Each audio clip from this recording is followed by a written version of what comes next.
이렇게 또 많은 손님들과 함께 예배드릴 수 있어서 너무 감사하고요. 오늘이 김밥교회 19번째 예배네요. 주보가 제 19호라고 되어 있어요. 자, 제가 먼저 말씀을 한 구절 좀 같이 읽고 싶어서요. 제가 한번 읽겠습니다.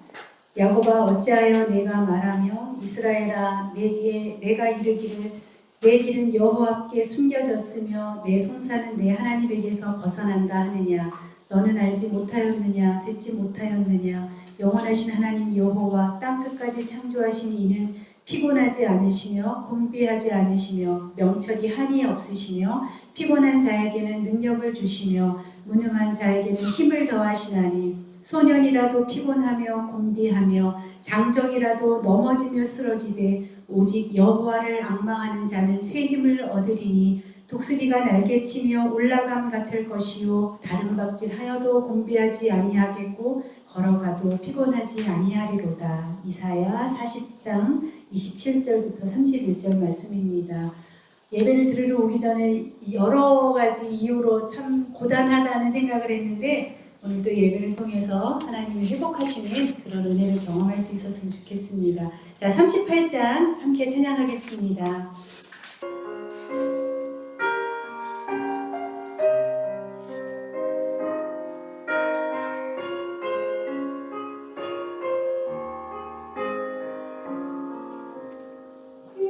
우리 왕이여 이곳에 오셔서 우리가 함께 드리는 영광을 받아주소서. 우리는 주님의 백성,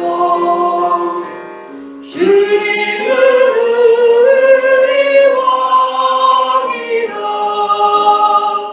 왕이신 예수님 오셔서 좌정하사 다스리소서.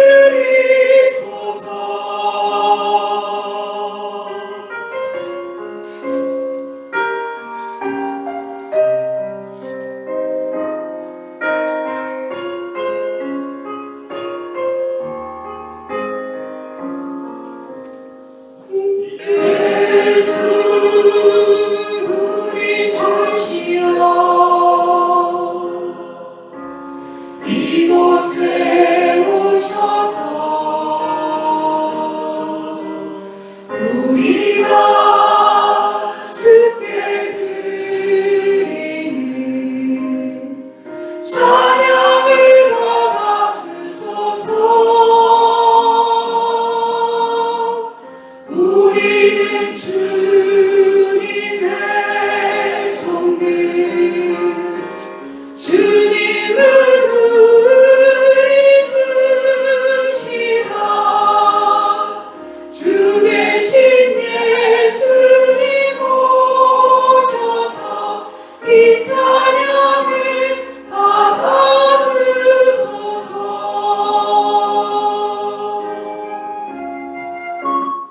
아멘.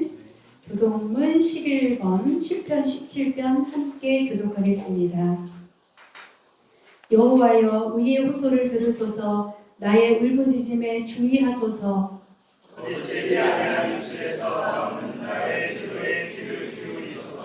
주께서 나를 판단하시며 주의 눈으로 공평함을 살피소서. 주께서 내 마음을 시험하시고 밤에 내게 오셔서 너를 감찰하셨으나 흠을 찾지 못하였사오니 내가 결심하고 입으로 범죄하지 아니하리이다. 사람의 행사로 논하면 나의 주의 입술의 말씀을 따라 스스로 삼가서 포악한 자의 길을 가지 아니하였사오며 나의 걸음이 주의 길을 굳게 지키고 실족하지 아니하였나이다. 하나님이여 내게 응답하시겠으므로 내가 불렀사오니 내게 귀를 기울여 내 말을 들으소서. 주께 피하는 자들을 그 영원하시는 자들에게서 오른손으로 구원하시는 주여. 네, 마지막 줄 같이 읽겠습니다. 주의 기이한 사랑을 나타내소서. 아멘. 네, 찬송가 89장 함께 찬양드리겠습니다.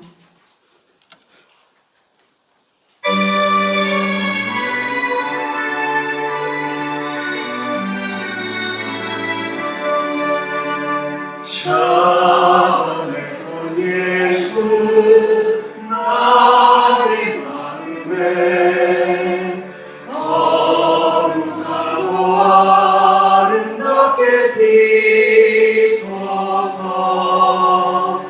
내 생명이 참 사랑의 향기로 감례로다 풍경하게 하소서.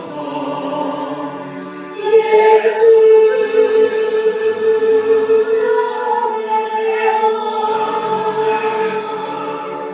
나의 맘에 사랑으로 비소서. 사랑의 건 예수 이 세상에서 어느 곳과 비교할 수 있으랴. 나의 삶의 한결같은 은혜와 사랑으로 가득하게 하소서. 예수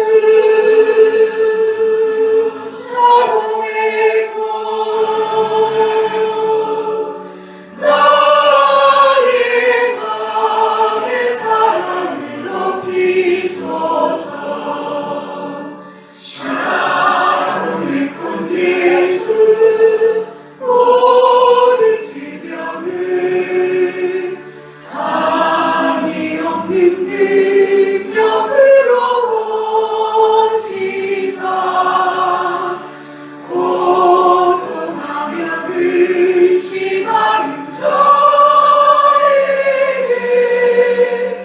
그 신임과 소망 내려주소서.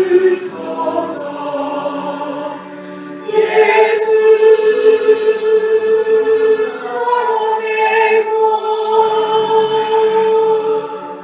나의 맘에 사랑으로 비소서.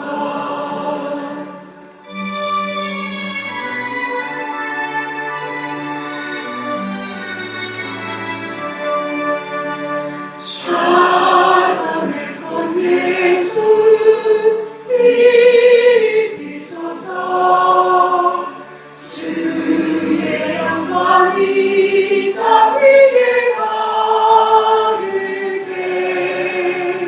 선한 빛 주님 앞에 엎드려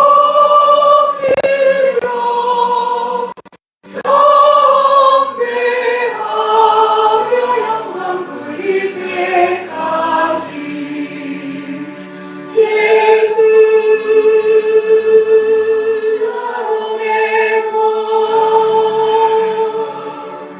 나의 맘에 사랑으로 비소서. 이 시간 예배를 위해서 함께 기도하겠습니다. 이 시간이 정말 하나님 깊이 만나는 은혜의 시간이 되도록, 하나님 그 임재를 경험하는 지성소가 되도록, 또 김밥교회를 향하신 하나님의 놀라운 뜻이 우리 가운데 온전하게 드러나고, 또 우리가 순종함으로 하나님 앞에 나아갈 수 있도록, 또 말씀을 전하시는 이상철 목사님을 성령께서 붙들어 주셔서 참으로 주께서 원하시는 말씀만이 선포되어질 수 있도록 함께 기도하시겠습니다. 사랑하는 주님 감사합니다. 오늘 하나님 또 19번째 우리 김밥교회 하나님 함께 모여서 예배드릴 수 있게 하심을 감사합니다. 이 예배의 시간이 참으로 하나님의 임재를 경험하는 그런 지성소가 될 수 있도록 주님 도와주시옵소서.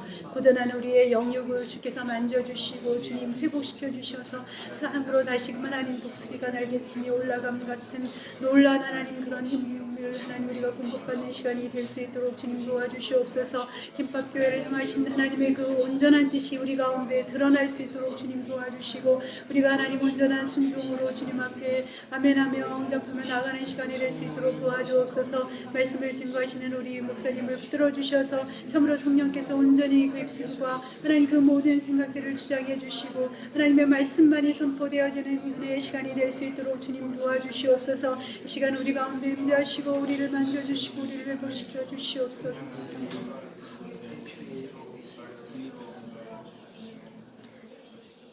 사랑하는 주님 감사합니다. 우리 예배를 받아주옵소서. 하나님을 깊이 만나는 은혜의 시간이 될 수 있도록 참으로 하나님의 임재를 경험하는 그런 지성소가 될 수 있도록 우리 가운데 역사해 주시옵소서. 오늘도 말씀을 전하실 우리 목사님을 붙들어 주셔서 하나님의 말씀만이 온전히 선포되어지도록 도와주시고 하나님 우리 모두가 그 말씀 가운데 아멘하며 순종하며 나아갈 수 있도록 도와주옵소서. 모든 말씀 예수님 이름으로 기도드립니다. 아멘.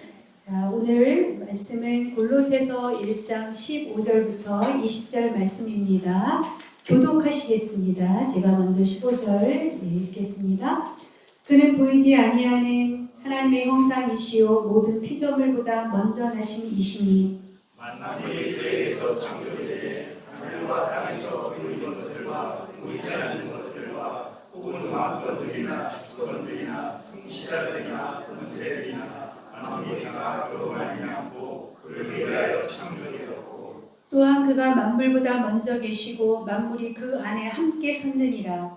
그는 몸이 그의 원이시라. 그가 근본이시오 죽은 자들 가운데서 먼저 나신 이시니 이는 친히 만물의 으뜸이 되어 가시니 아버지께서는 모든 충만으로 예수 안에 거하게 하시고 다같이 그의 십자가의 피로 화평을 이루사 만물 곧 땅에 있는 것들이나 하늘에 있는 것들이 그로 말미암아 자기와 화목하게 되기를 기뻐하시니라. 아멘.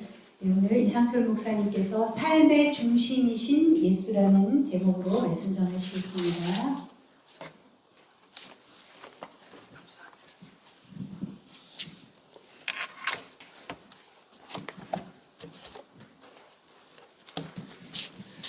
안녕하세요. 반갑습니다. 네, 오늘로서 골로새서 말씀을 3주차 이제 나누고 있는 것 같습니다. 네, 정리를 조금 하고 갈 필요가 있을 것 같은데요. 골로새서를 시작하는 이제 서두에 보면 바울은 이제 복음이란 그 씨앗을 정원에 심겨줘서 그것이 세상 전역에서 이제 그러하듯이 열매를 맺고 자란다는 그런 기쁜 소식을 듣고 바울이 기뻐한다는 그런 소식으로 시작되고 있습니다. 그런데 이제 그 골로새 교회 안에 그리스도의 그 탁월성을 깎아내려는 그런 거짓 교훈들이 이제 나타나기 시작하면서 교회 안에 문제를 일으키기 시작했습니다. 그래서 바울과 디모데가 골로새 교회에 편지를 썼는데 그 이유는 하나님의 은혜와 평강이 골로새 교회 그리스도인들에게 이르러서 그들을 감싸 안기 원하는 마음으로 골로새 교회에 편지를 쓴 것입니다.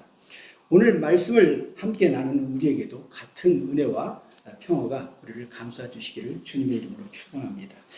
오늘 말씀을 나누는 우리에게도 그런 동일한 은혜가 있을 것인데 사람들이 예수님의 삶과 가르침 또 즉 십자가의 죽으심과 부활의 참된 사실을 알게 된 사람이 있다고 칩시다.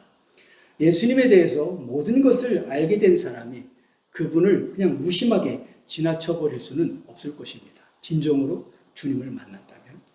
그러나 예수를 진심으로 중요하게 여기는 사람들에게서조차도 예수님을 부처나 마호메트처럼 그냥 역사의 새로운 신기원을 연 인물이나 개인적으로 선호하는 그런 인물과 같은 위치에 두기도 하는 사람들도 있습니다. 그 골로새 교회에 있는 몇몇 그리스도인들이 그렇게 생각했던 것 같습니다.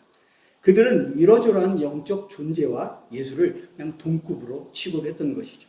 그래서 바울은 그 골로새 교회에 편지를 보내서 메시아이신 예수를 다시 그들의 삶의 중심에 놓으려고 한 서신이 골로새서입니다. 이 세상에는 거창한 말과 지적인치 않은 그런 모호한 말로 우리를 현혹하려는 그런 사람들이 우리 주변에 많이 있음을 봅니다. 우리가 진리의 곁길로 가지 않으려면 어떻게 하는 것이 가장 좋은 방법일까요? 여러 방법이 있겠죠. 여러 가지가 있겠지만 그 성경에 나오는 사도행전에 나오는 베레아 사람들처럼 날마다 성경을 상고하는 삶이 필요하겠습니다. 그럴 때 우리가 새 사람이 되고 새 사람이 될 때 우리의 마음이 새로워질 수 있는 것이기 때문입니다. 그래서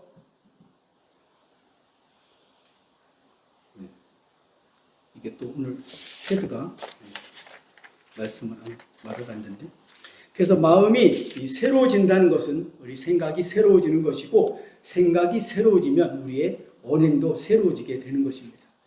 하나님께서 창조하신 그 최초의 인간인 아담과 하와를 살게 하셨던 에덴 동산은 그리스도인이 이 땅에 구현하여야 할 하나님 나라의 모형인 것입니다.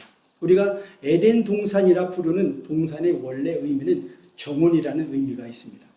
그러나 그 정원은 정원이되 울타리가 쳐져 있는 정원입니다.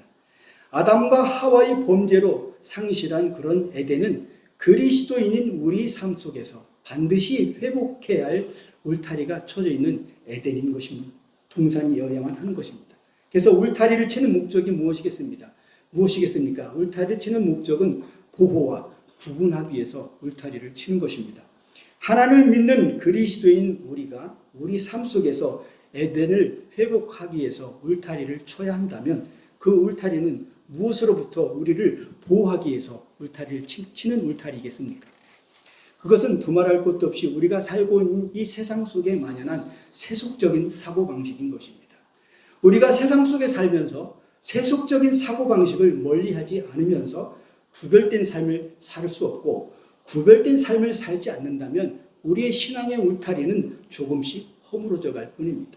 우리가 하나님을 믿는다면서도 자신들의 뜻을 이루기 위해서 상투적으로 우리가 하나님을 부른다면 올바르지 않은 그런 정치인들이 상투적으로 국민의 이름을 들먹이는 것과 무엇이 다르겠습니까? 역설적이게도 골로새 교회에 편지를 쓰면서 복음이 열매를 맺기를 바라는 바울은 회심 이전에 어떤 사람이었다고 말하고 있습니까? 빌립보서 3장을 보면 8일 만에 할례를 받고 이스라엘 족속이요 베냐민 지파요 히브리인 중에 히브리인이요 율법으로는 바리새인이요 열심으로는 교회를 박해하고 율법에 의로는 흠이 없는 자라. 바울은 세상에서 인정받는 사람이었고 자신의 삶의 배경을 든든한 백으로 삼고 살던 그런 사람이었습니다. 그러나 그가 유익하게 여기던 것으로 인해서 예수님을 박해하는 삶의 자리로 나갔고, 자신이 알지 못하고 나아갔던 잘못된 삶의 방향성은 하나님을 대적하고 자신을 해롭게 하는 모든 유대인들을 대표하는 뿐이었습니다. 2023년 오늘을 사는 우리 역시도 세상적이고 세속적인 백그라운드를 의지해서 삶의 가치를 우리가 추구하고 있다면 하나님의 독생자이신 예수 그리스도를 십자가에 못 박아 죽인 유대인과 같은 그런 습관적인 종교인이 될 수밖에 없는 것입니다. 그렇게 사는 사람들의 삶과 심령 속에는 에덴이 회복될 수 없습니다. 그러나 유한한 세상에 둘러싸여 살던 사람이 예수 그리스도 안에서 마음을 바꾸어 먹고 생각이 새로워진다면 그 사람의 삶이 비록 좀 어렵더라도 그 사람은 하나님 나라에 있는 것과 같습니다. 제가 그 DTS 간사님으로부터 어떤 그 예화를 드리면서 들어서 생각이 갑자기 나서 좀 해야 되겠네요. 어떤 그 간사님이 아주 어렵게 지하 단칸방에서 살고 있었답니다. 그래서 하나님 앞에 감사하면서 살고 있었는데 어느 날 그 마귀가 찾아와서 야, 너 하나님을 사랑하신다며 너 근데 왜 지하 단칸방에서 살아? 이렇게 소살거리입니다. 그래서 이 간사님이 뭐라고 했겠습니까? 사탄한테 지하 단칸방에 사는 게 내 소원이었다. 딱 그렇게 물리치니까 마귀가 싹 유혹을 주는 생각이 다 떠나갔다는 것이죠. 그것처럼 우리가 어떤 생각을 가지고 사느냐, 어떤 가치관을 가지고 사느냐가 중요한 것입니다. 세속적인 사고방식에 울타리를 친 그런 심령 속에 이미 에덴이 회복되었기 때문인 것입니다. 바울은 고린도후서 5장 17절 말씀에서 그런즉 누구든지 그리스도 안에 있으면 새로운 피조물이라 이전 것은 지나갔으니 보라 새 것이 되었도다 라는 말씀이 있습니다. 그리스도인이 어떤 사람들입니까? 죄로 인해 죽을 수밖에 없는 죄인들이었습니다. 그런데 예수 그리스도의 십자가의 보혈로 하나님의 자녀가 되었고 새로운 피조물로 거듭난 사람들이 된 것입니다. 그렇다면 새로운 피조물로 거듭남의 증거가 있어야 되지 않겠습니까? 증거가 무엇이겠습니까? 새로운 마음에서 비롯되는 새로운 생각입니다. 새로운 생각 없이는 새로운 피조물의 언행이 따라올 수 없습니다. 그래서 골로새서 3장 2절 말씀은 우리에게 위의 것을 생각하고 땅의 것을 생각하지 말라라고 명령하고 있습니다. 이 땅을 압도하는 세속적 사고방식에 울타리를 치고 오직 위에 계신 하나님과 하나님의 말씀과 하나님의 섭리를 생각하라는 그런 명령입니다. 그 사람이 예수 그리스도 안에서 언행이 새로워지는 새로운 피조물로 살 수 있고 그 사람의 삶의 하루하루는 날마다 새롭게 의미 있는 삶으로 이루어져 가게 되는 것입니다. 그래서 베레아 사람들이 날마다 깊이 생각하는 것은 구약 성경이 전하는 예수 그리스도의 복음을 믿기 위함이었던 것입니다. 하나님의 말씀을 좇아 예수 그리스도의 복음을 좇아 살기 위해서 날마다 하나님의 말씀을 상고했다는 것입니다. 왜냐하면 교회를 세워가는 데 필요한 교훈은 예수님 안에 있기 때문입니다. 신앙의 연수가 많아서 교회 안에서 직분을 갖는 것보다 더 중요한 것이 있습니다. 그것은 신앙의 연조가 더해갈수록 예수를 더 많이 알고 예수를 더 사랑하고 그분을 닮아가는 것이 더 중요하기 때문입니다. 우리가 인격적으로 훌륭하다고 인정받으면서 사는 것도 중요하지만 더 중요한 것이 있습니다. 그것은 죄인인 우리가 주님을 사랑해서 그분을 닮아가는 복이 주어지는 것이 더 중요한 것입니다. 그것이 바로 성도의 올바른 삶의 태도인 것입니다. 그래서 주님을 아는 지식에서 자라가는 것이 중요한 것입니다. 빌립보서 3장 말씀 바울의 고백을 한번 다 같이 찾아보실까요? 빌립보서 3장 8절입니다.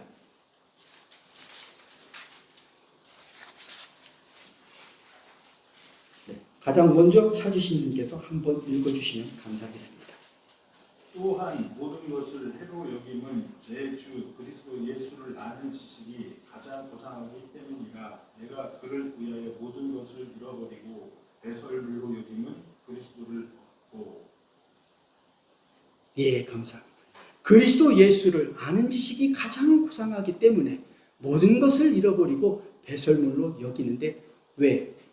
무엇 때문에 그렇다고요? 바울은 자신이 그리스도를 얻고 그 안에서 발견되기 위함이라고 말하고 있습니다. 그러므로 신앙 고백 생활은 교회 생활에 그저 익숙해지는 것이 아니라 예수를 아는 지식에서 자라가는 것입니다.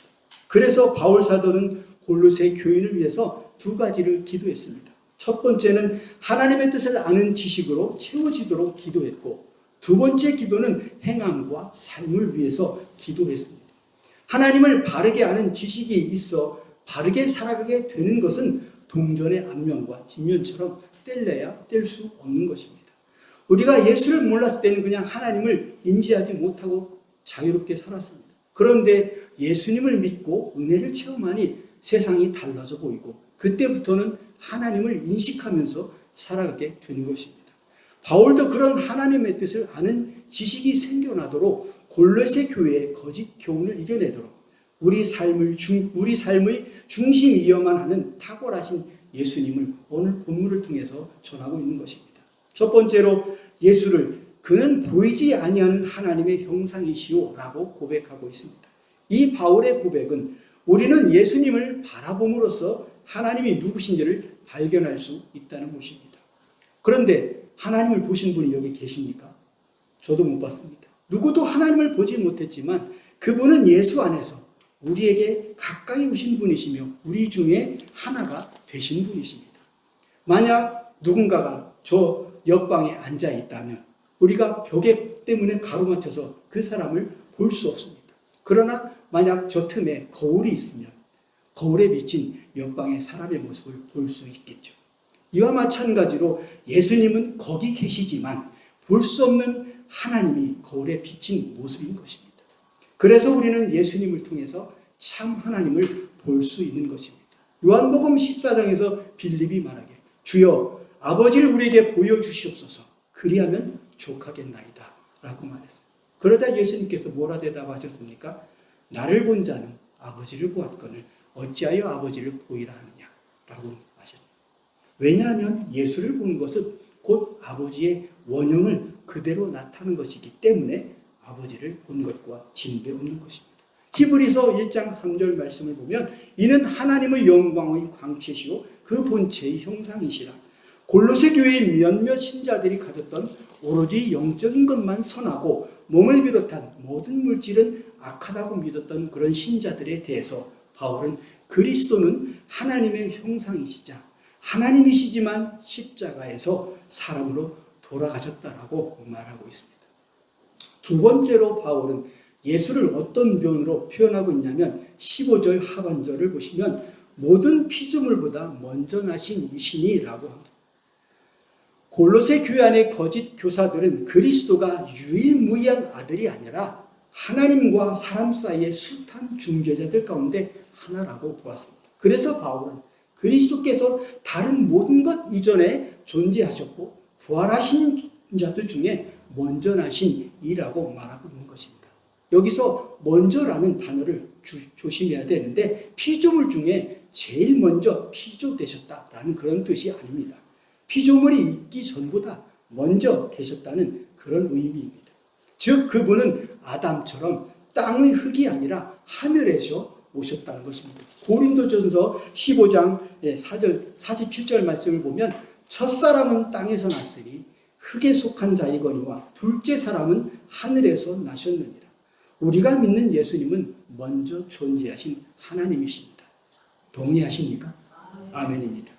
세 번째, 바울이 골로새 교회의 거짓 교훈을 이겨내도록 전하고 있는 탁월하신 예수님 16절을 보시면 만물이 그에게서 창조되되 하늘과 땅에서 보이는 것들과 보이지 않는 것들과 혹은 왕권들이나 주권들이나 통치자들이나 권세들이나 만물이 다 그로 말미암고 그를 위하여 창조되었고 라는 말씀. 골로새 교회 안에 있던 거짓 교사들은 물리적 세상이 악하다고 믿었기 때문에 하나님이 세상을 창조하셨을 리 없다고 그렇게 생각했습니다. 그래서 그들은 그리스도가 하나님이라면 영적 세계만 주관하시고 다스린다라고 생각했습니다. 하지만 바울은 영적 세상과 물리적 세상, 모든 왕권들과 주권들과 통치자들과 권세들이 그리스도에 의해서 창조되었고 그리스도의 권세 아래 있다고 설명하고 있습니다. 하나님의 참 형상이신 예수님은 만물을 창조하셨고 만물을 여전히 통치하고 계십니다. 초대교회 당시엔 교회들이 유혹과 핍박 속에서도 굳건했지만 지금은 교회가 세상에 빛이 되고 소금이 되지 못한 자책골로 인해서 교회 공동체가 초라해져만 가고 있다는 생각이 듭니다. 골로새서가 쓰이던 당시 신의 형상은 로마 황제의 보이는 신상이 세워졌던 때였기 때문에 바울은 하나님의 참 형상이신 예수님이 만물의 창조주시고 통치자이심을 선언한 것입니다. 이 말씀은 골로새 교회는 물론 우리에게도 큰 격려가 되는 말씀입니다. 세상 권력과 문제 앞에 주눅들지 말고 담대하게 일어나라는 그런 가르침과 같은 것입니다. 그리고 마지막으로 바울이 골로새 교회의 거짓 교훈을 이겨내도록 전하고 있는 탁월하신 예수 그리스도께서는 교회의 머리시라는 것입니다. 이 말씀은 그리스도께서 교회를 다스리신다는 그런 의미입니다. 우리 각 사람이 예수를 믿어서 성도로 거듭날 때 머리신 그리스도와 연합되고 결합되는 것입니다. 예수 그리스도가 교회의 머리라는 것은 우리에게 또 하나의 중요한 메시지인데요. 우리가 예수 믿고 거듭날 때 예수와 연합될 뿐만 아니라 동시에 성령 안에서 교회의 몸을 구성하고 있는 다른 지체들과도 연합되는 것이기 때문입니다. 한 사람이 성도가 된다는 것은 혼자 그냥 신앙생활하는 것이 아닙니다. 성도가 되는 순간 우리는 교회의 머리신 예수님과 연합하고 만물을 창조하고 주관하시는 그리스도께서 교회를 세우시고 다스리신다는 말씀인 것입니다. 이미 교회를 그리스도의 몸으로 비유했던 바울은 그리스도를 교회의 머리라고 비유합니다. 그리고 그리스도께서는 모든 죽은 자 가운데서 부활의 첫 열매가 되고 만물의 으뜸이 되셨다라고 18절에서 선포하고 있습니다. 그러므로 교회는 예수 중심이어야만 하는 것입니다. 예수님은 바라보는 예수님만을 바라보는 교회이어야만 하는 것입니다. 교회의 근본이시며 주인이신 예수님을 머리로 삼는 교회가 올바른 교회인 것입니다. 하나님의 영광이 충만한 교회는 예수 중심의 교회일 수밖에 없습니다. 하나님의 충만하심이 오직 그리스도 안에서 충만히 거하시기 때문입니다. 하나님의 충만하심을 드러내신 예수님은 자기 영광을 구하지 않으시고 하나님의 영광을 드러내시되 십자가의 피로 죽기까지 하시면서 우리와 화평을 이루어내신 것입니다. 교회가 세속적인 사고에 대해서 울타리를 치지 못한다면 하나님의 뜻과 상관없이 헛된 영광만 외치다가 끝날 수도 있게 되는 것입니다. 그러기에 교회의 머리 되시는 예배당이라는 장소에 우리는 교회만 다니지 말고 교회가 되어야만 하는 것입니다. 그러려면 에덴 동산과 같은 교회에 하나님의 올바른 통치가 임하도록 예수 중심의 말씀의 울타리를 쳐서 세속적인 사고방식으로부터 교회를 보호하고 참된 생명의 열매를 맺는 교회가 되도록 말씀을 배우고 말씀대로 사는 교회가 됩시다. 예수님은 이 땅의 주인이시며 교회의 주인이 되십니다. 그 뜻에 순종하는 우리 모두가 되시기를 주님의 이름으로 축원합니다. 기도하시겠습니다. 하나님 아버지 감사합니다. 눈에 보이지 않는 하나님의 형상이신 예수님을 최우선 자리에 모시는 믿음의 결단을 이 시간 다시 한번 하게 하시니 감사합니다. 우리가 예수님을 바라볼수록 하나님은 완전하게 우리를 위해 자신을 내어주신 사랑의 하나님임을 알게 하시니 감사합니다. 오늘날 세상의 논리와 가르침이 난무하는 혼란스러운 시대 가운데 있습니다. 이때 우리 김밥교회가 믿음의 주요 온전케 하시는 주님의 말씀 중심으로 믿음의 울타리를 쳐서 세상을 이기는 바른 믿음이 우리 모두에게 있게 하여 주시옵소서. 감사드리며 예수님 이름으로 기도합니다. 네, 귀한 말씀 주신 목사님 감사합니다. 찬송가 435장 함께 찬양드리겠습니다.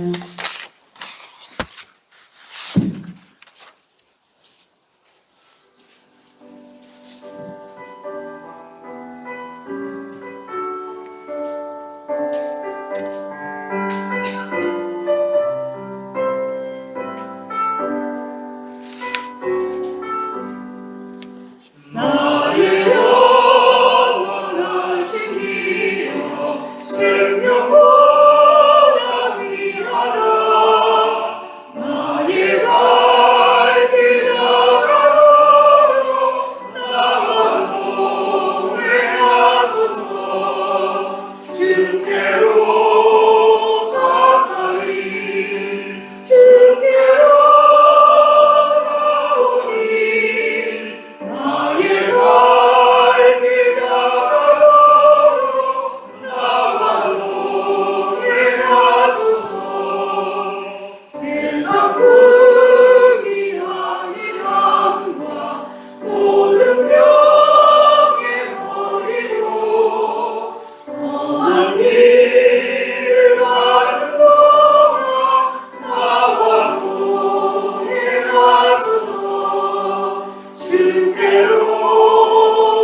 우리 아버지여 이름이 거룩히 여김을 받으시오며 나라가 임하시오며 뜻이 하늘에서 이루어진 것 같이 땅에서도 이루어지이다.